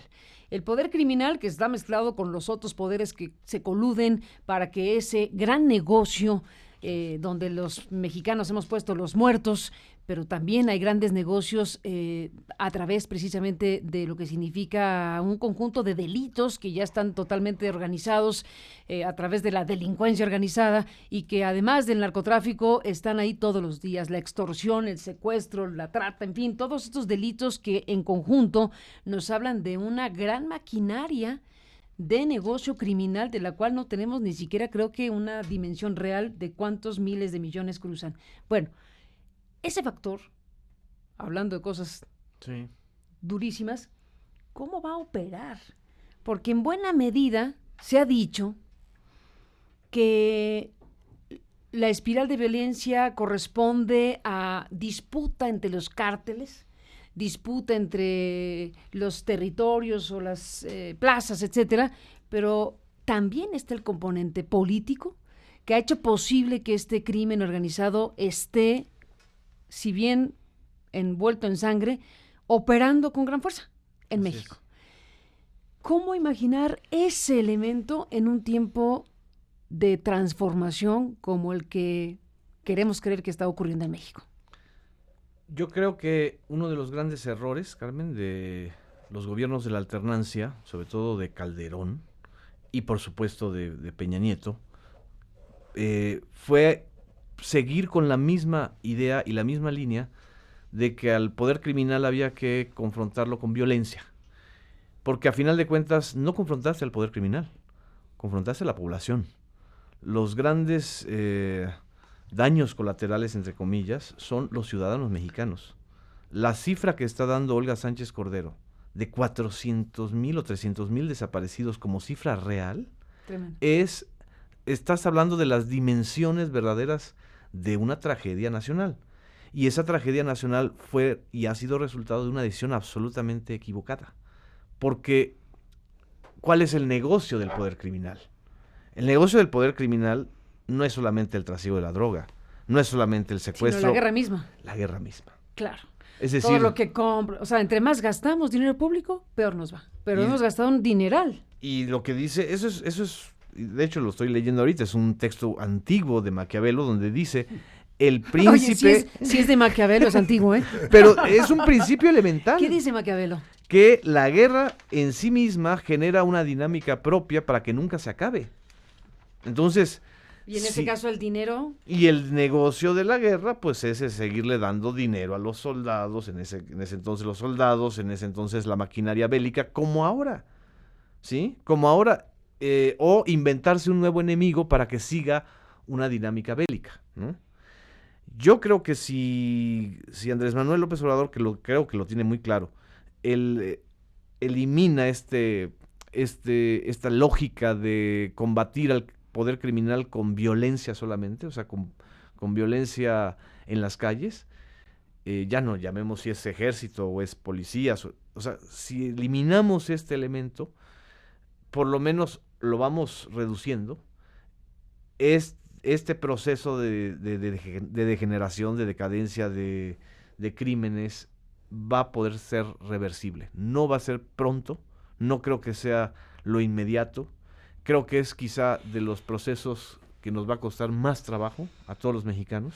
Bueno, y está el tema del perdón, la amnistía y demás Porque cosas que exacto. confrontan mucho, que no queda claro cómo México va a resolver también esa parte. Sí, yo creo que no, a partir del nuevo gobierno, creo que tampoco sería viable seguir viendo estas expresiones de los guachicoleros, por ejemplo, ¿no? Sí. O estos trenes de carga que los paran, los descarrilan, les roban toda la mercancía, etcétera. O sea, como que eso ya no sería viable, como que no pasa nada. O sea, algo van a tener que hacer ahí y Urgente. van a tener que cortar ahí de raíz, y también van a tener que cortar la parte donde hay corrupción de las élites políticas con el crimen organizado. Me imagino que, ¿por qué sigue esto reproduciéndose? Pues porque hay ahí un mecanismo de intereses criminal y un gran negocio criminal, en donde no solo son los criminales allá en su rincón, sino que están vinculados con estas élites. Y me parece que hay casos, por ejemplo, como el de Italia, en donde hubo toda una generación de políticos y de jueces del poder judicial que se enfrentaron a la mafia y que de alguna manera lograron atenuar el problema mafioso de esta red criminal. Y creo que algo tendría que hacer aquí el Poder Judicial, es decir, un conjunto de jueces que actúen con cierto anonimato para proteger la vida, etcétera, así como proteger también a los periodistas que están en estos y que han ido matando decenas de periodistas también en los últimos años. Creo que este es otro asunto que hay que proteger de forma importante. Y bueno, está todos los otros, lo que se ha anunciado, es decir, como una visión más amplia que va desde la regulación de las drogas, el control que tendrá que hacerse ahí, hasta la cuestión ya de la ley de la Comisión de la Verdad, nuevas leyes y mecanismos para todo lo que es la reparación del daño, etcétera. O sea, tiene que cambiar de raíz todo el conjunto. Me imagino que es el problema más importante del país y va a ser el que más tiempo nos va a llevar, y el que resultados inmediatos creo que no lo vamos a ver muy pronto, pero sí me imagino que simbólicamente tienen que empezar a cortar lo más visible de estas expresiones del crimen organizado. ¿No? O sea, acabamos de ver el informe de Pemex ayer o anteayer. Sí, pues son millones y millones de recursos que reconoce públicos, ¿no? que ya encontró muchas más tomas clandestinas y le va sumando, pero con una naturalidad como... Sí, ya se normalizó. Y esto no puede seguir se sucediendo, mediatizó, ¿no? incluso. Es como cuando ya nombras a un nuevo cártel, lo bautizas, lo trivializas con los apodos, ¿no? Y le vas disminuyendo la fuerza de lo que significa, ¿no? Es decir, empiezas una narrativa de violencia. Es decir, lo que hemos tenido también es esto, es una narrativa en donde hay que combatir a los 4 grandes cárteles del país, decía Fox. Calderón, hay que combatir a los 6. Y Peña, 15. Hay que combatir a los 18 más los que más, se acumulen. O sea, la hiperfragmentación del poder criminal lo único que te está haciendo es incrementar la belicosidad y las víctimas, que además las víctimas son ciudadanos mexicanos.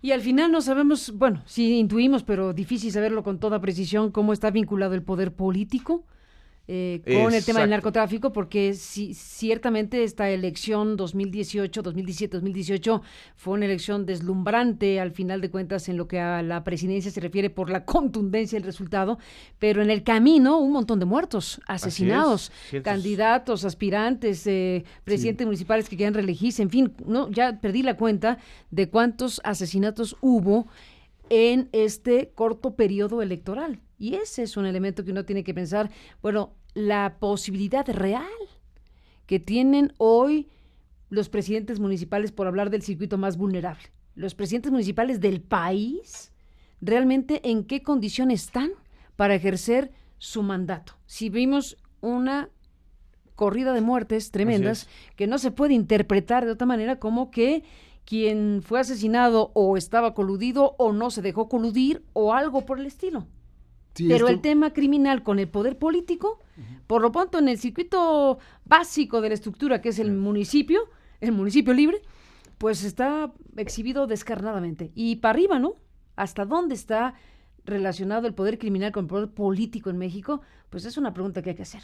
Sí, porque precisamente el poder criminal está sobre los territorios, y en los territorios, digamos, los municipios, en este caso, es donde opera fundamentalmente. Y vemos que el problema crece cuando hay un proceso electoral, porque hay un recambio de autoridades. Y entonces es el poder de estos grupos criminales que dicen, este va y este no va, ¿no? Y si no te quitas, pues te mato, ¿no? Y pago para que me des la Secretaría de Seguridad Pública, ¿no? O la tesorería del municipio, las obras, etcétera. Y si no, pues ahí va la caballería, es decir, plata o plomo. Y en ese sentido, creo que este es uno de los elementos en donde los municipios son el poder más endeble, más vulnerable de todos los poderes, y aquí hay que reforzar esto de alguna manera.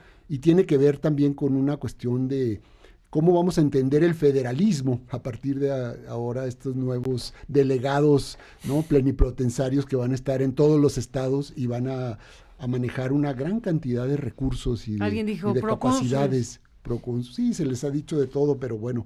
¿Te parece buena mala idea esa de...? Yo le pregunté a una persona muy cercana ahí en Morena al partido, me dice, yo creo que todo esto tiene que ver con una cuestión de poder, me dijo, de cómo se vincula el nuevo presidente cuando no tienes más que 5 gobernadores, para ponerlo así en términos de lo que es el mapa político del país, ¿no? ¿Cómo le haces tú para vincularte, ¿no? Que te van a hacer ahora una CONAGO muy potente para enfrentarte y decirte y llevarte a ciertos proyectos o a ciertos presupuestos. Pues sí puede pasar. Entonces, ¿cómo se va a plantear el presidente frente a este? Tiene 27 gobernadores que no son de su partido. Entonces, ¿cómo lo va a manejar esto, ¿no? Y bueno, no sé cuántos municipios, miles de municipios que tampoco son de su partido. Y otros tantos que sí. Y otros tantos que sí, pero bueno, ya nos fuimos al tema de la distribución de poderes, etcétera, etcétera. La gran cuestión es cómo va a estar coexistiendo, relacionándose el poder criminal con el poder político, cómo va a lograr México sacudirse. Lo que dice Alberto es muy interesante, porque a final de cuentas es la ecuación que hasta donde uno puede ver que va a tratar de hacer el gobierno de López Obrador, es ganarle el territorio al crimen, no a través de más guerra, sino a través de proyectos productivos. Es decir, toda esta ecuación que está haciendo con la Secretaría de Bienestar de sembrar 1.5 o 2 hectáreas para reconvertir la base de la economía criminal. Millones de hectáreas. Millones, perdón. Dijiste 1 hectárea, sí era poquito. Por persona, por familia. Ya. Un millón, ¿no? Sí, millón y medio de hectáreas. Esa reconversión va a ser quizá lo más ambicioso, creo que es lo más ambicioso, porque ahí está la base no solamente de la economía criminal, sino del poder político criminal en los municipios y del negocio, ¿no? Entonces, es una operación muy ambiciosa, en donde si se logra esa reconversión de que a un campesino o a un agricultor le resulte más rentable estar fuera del negocio criminal que dentro, porque esa es la base de todo este asunto. pues ya estaríamos del otro lado, pero es un proceso muy, muy... Sí, Muy porque complicado. en muchos países hay toda esta cuestión de las drogas y el trasiego de drogas y el consumo de drogas, pero no hay estos niveles de violencia. Eso es lo que hay que cortar. Exacto. O sea, ¿cómo manejas todo ese problema de las drogas sin que haya estos niveles tan extraordinarios de violencia? Creo que ese es el reto. Oigan, ya nos tenemos que despedir, pero ¿y dónde dejamos a Donald Trump y al TLC? Bueno, pues podemos, Pues sí. Podemos En empezar. Washington. Oye, a ver, ¿qué hacemos con Donald Trump? Oye, hablando Ivanka, de... Ivanka Oye, le- hablando de cosas eléctricas, pues alguien dijo 2 machos alfa. De Donald Trump Y Andrés Manuel. Andrés, mira, por lo menos... O sea, ahorita estamos, como diría mi querido Enrique Galván Ochoa, en una transición, ¿cómo dice? ¿De qué? ¿De Armiño y qué? Para Así hablar de... como muy no, sedosa. algo mejor que el Muy terciopelo. Ajá. La ruta de la seda. ¿Cómo es que dice Enrique Galván de Armiño y qué? Qué bárbara, se me fue la frase fantástica de Enrique. Pero bueno, el tema aquí, estamos en este momento donde la relación entre Andrés Manuel y Donald Trump está, bueno, pues tersa o muy tersa. Se han enviado mutuos mensajes, se ve que Trump valora y aprecia y admira el tipo de resultado electoral que tuvo Andrés Manuel y lo ha hecho medio saber. Sí. Y manda una señal de amistad. Y de regreso también se intercambiaron misivas y todo esto. Pero eso es el momento que se vive. Estamos aquí en Buenas tardes, ¿cómo está usted? ¿No?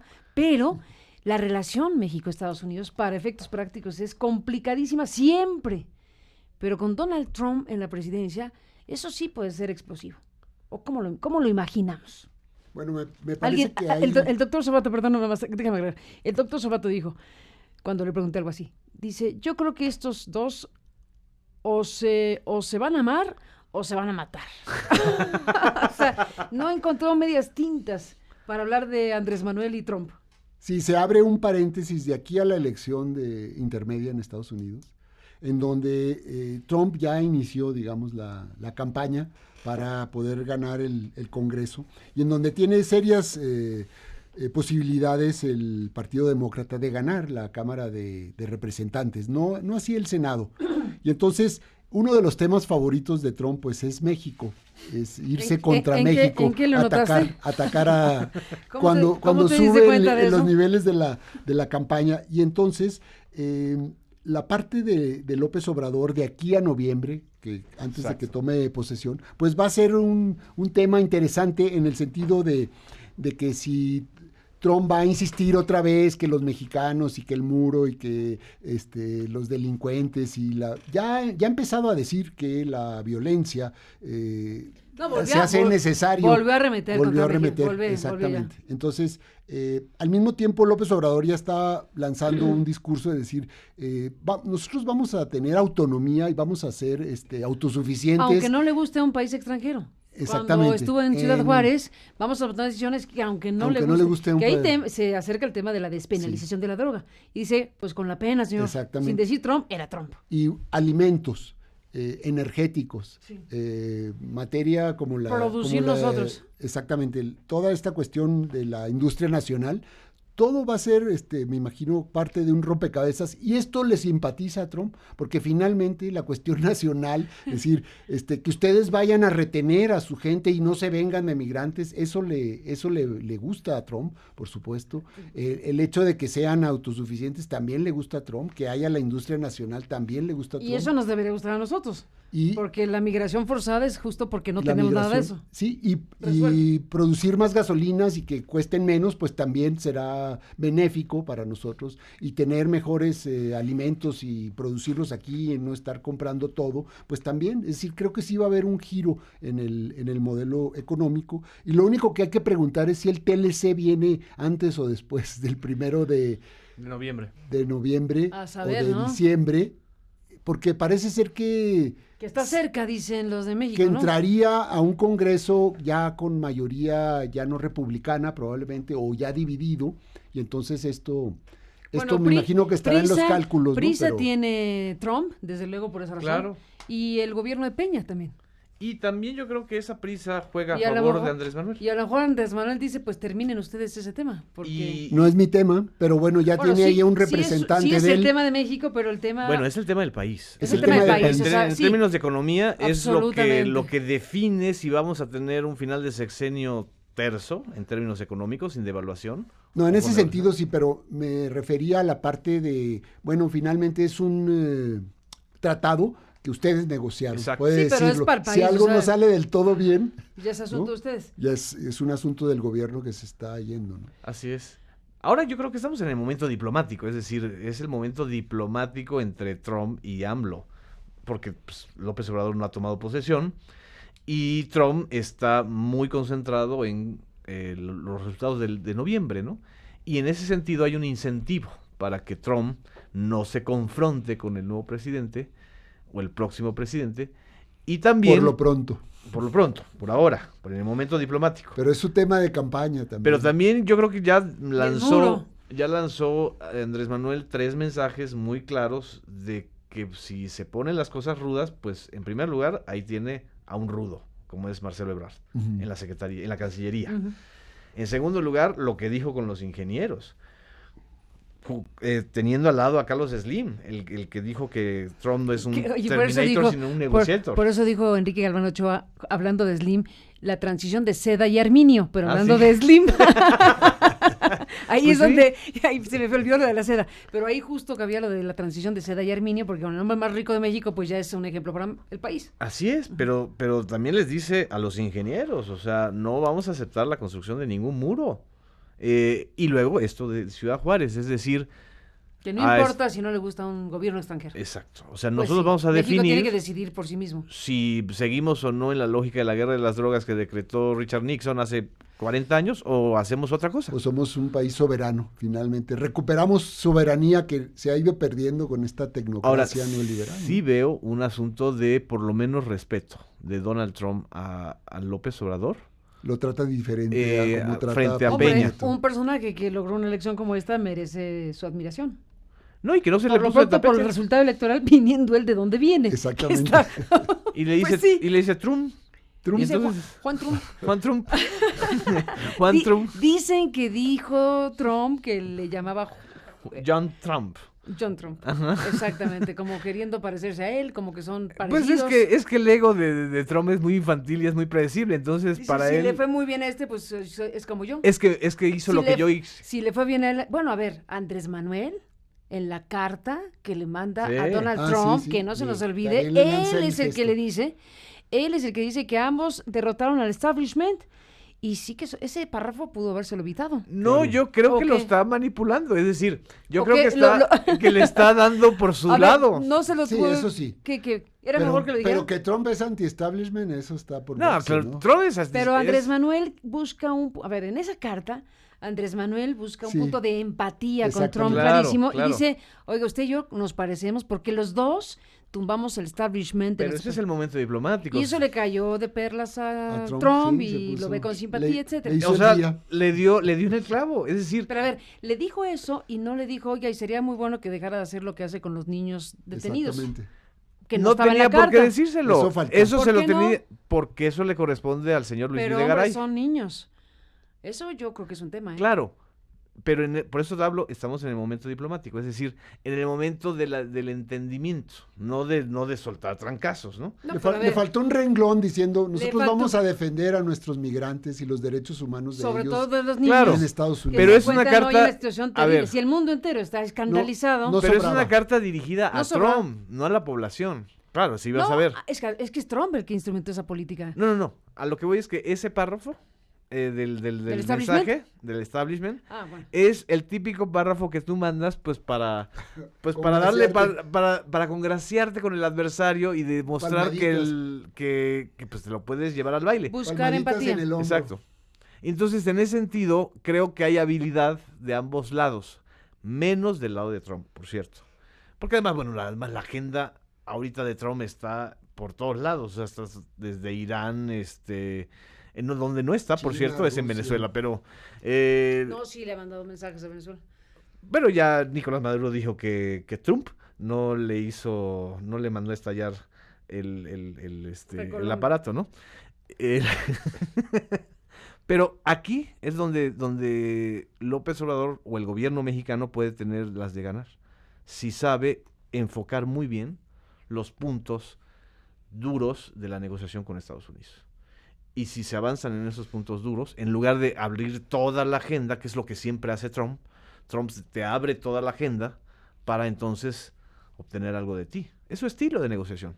Entonces, si logra canalizar Marcelo Ebrard y todo el equipo de la Cancillería y de la Embajada de Estados Unidos la agenda bilateral, ahí se puede avanzar, aunque no sean iguales, ¿no? Pues ahí están los temas, los asuntos que hay que seguir discutiendo, analizando en un momento como este. Iniciamos platicando de lo que fue ayer la ceremonia, en donde se declara Andrés Manuel López Obrador presidente electo, y de ahí, bueno, hemos corrido por todos estos temas y los que nos faltaron. Ya ni hablamos porque nos echamos aquí 3 horas más. Gracias, Alberto Asís, por estar aquí. Al contrario, Mil Carmen, gracias por tu un pensamiento, gusto. por tu tiempo y por compartir tus reflexiones e ideas en un momento en donde efectivamente hay que favorecer el debate público, favorecer la discusión pública, ejercitar el músculo de la libertad de expresión, del análisis, del debate. Y bueno, pues Alberto Asís, gracias por estar aquí. Genaro Villamil, gracias. Al contrario, Carmen, muchas gracias. A los dos, gracias, Genaro, Alberto. Déjenme